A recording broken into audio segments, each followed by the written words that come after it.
And we're live. What's up, guys?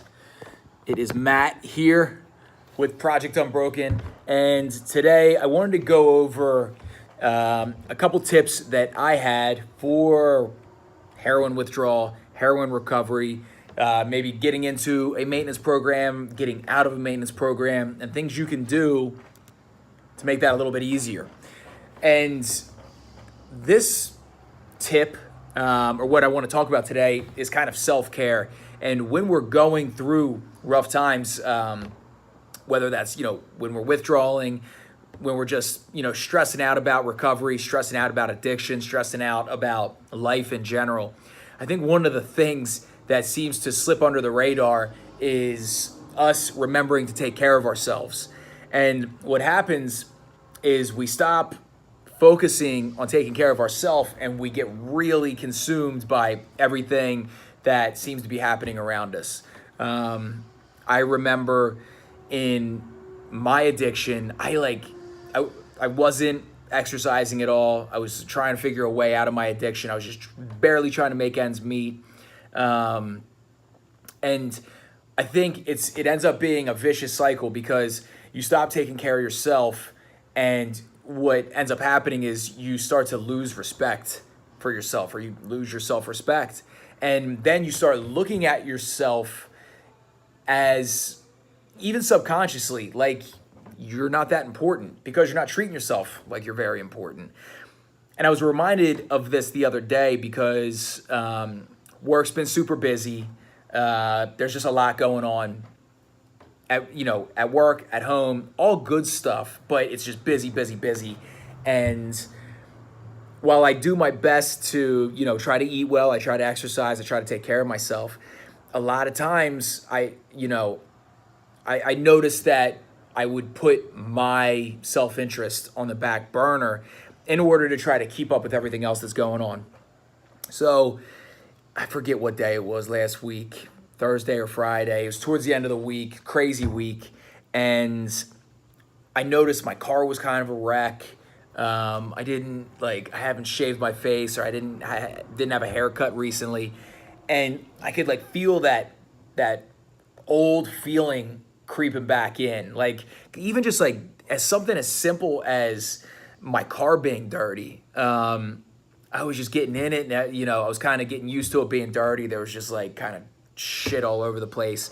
And I was like, this stops right now. And I immediately got a haircut, went home, got a shower, shaved my face, changed my clothes.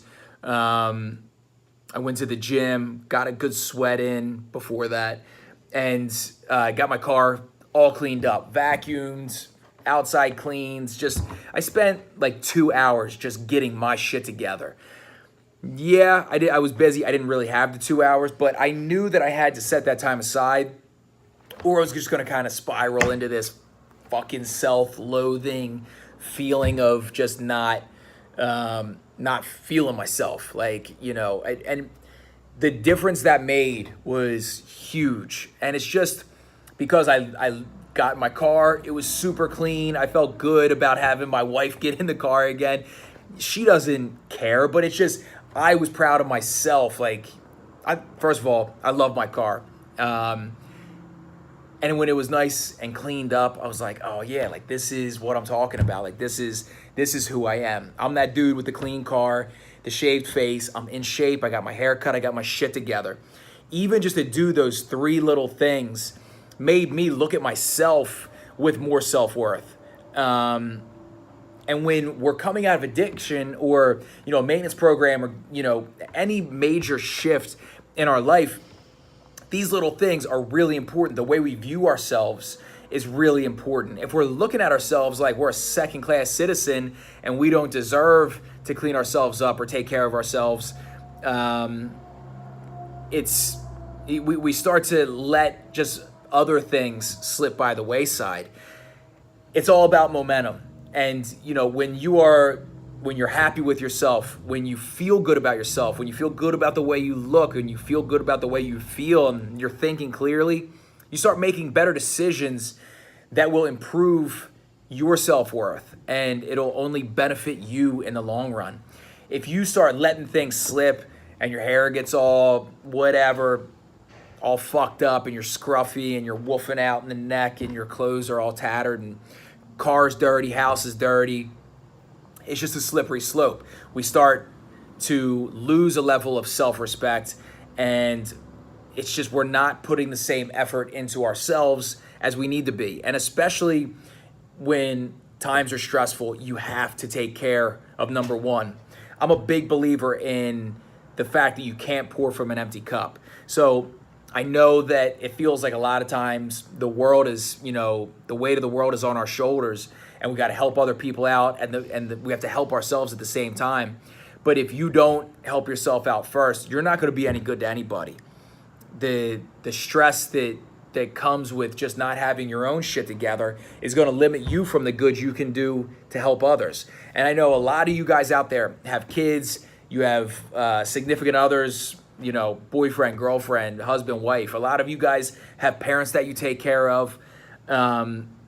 We need to be the ones that are strong enough and stable enough to take that shit on when there's stressful situations happening. And you know as well as I do, that's all the time. That stuff's always going to be coming at you.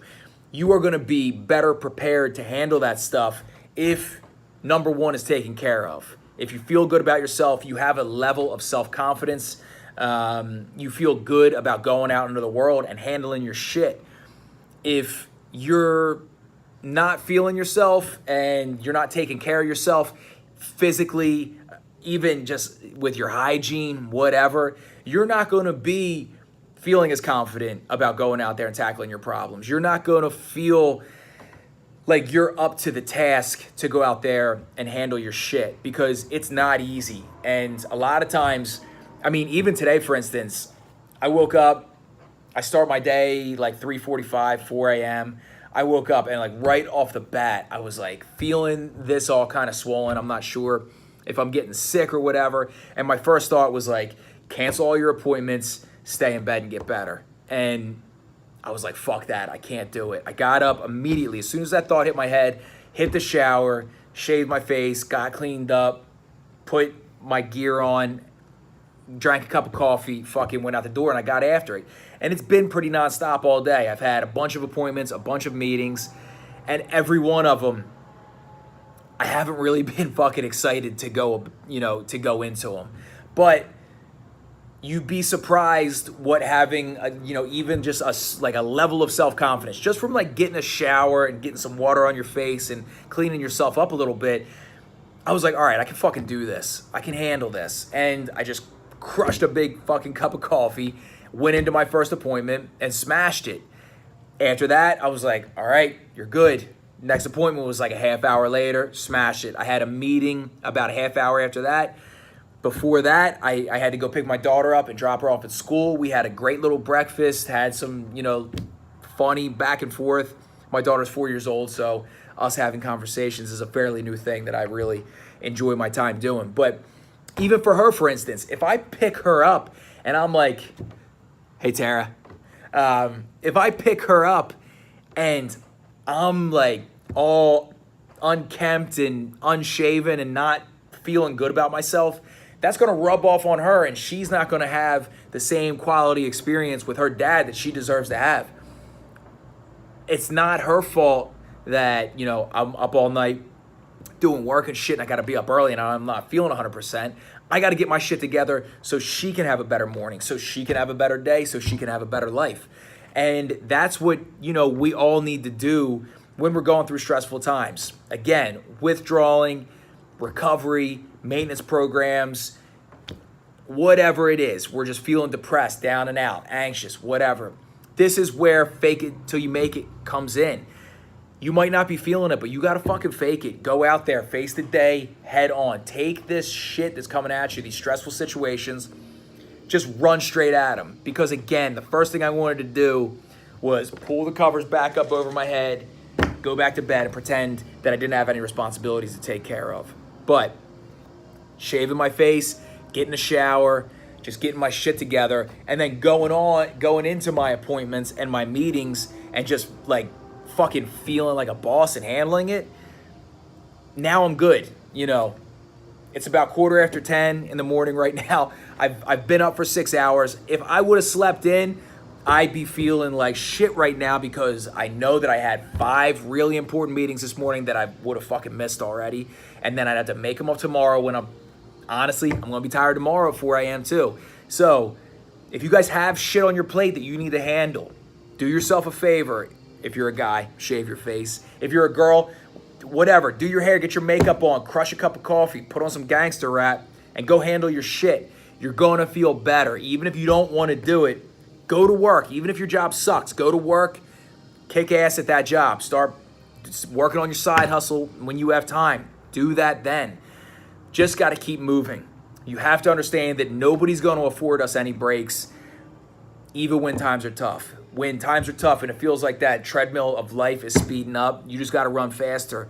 Run at that shit. Do not hide from it, because when we hide from it, you know where it's piling up. It's just behind us. We try to keep it out of sight, out of mind, but that stuff piles up on you. If you got shit on your plate, go handle it. I'm going to leave it there, guys. I got another appointment coming in. I'm a little bit more excited to handle them now, but thank you for watching. I look forward to talking to you guys soon. Take care.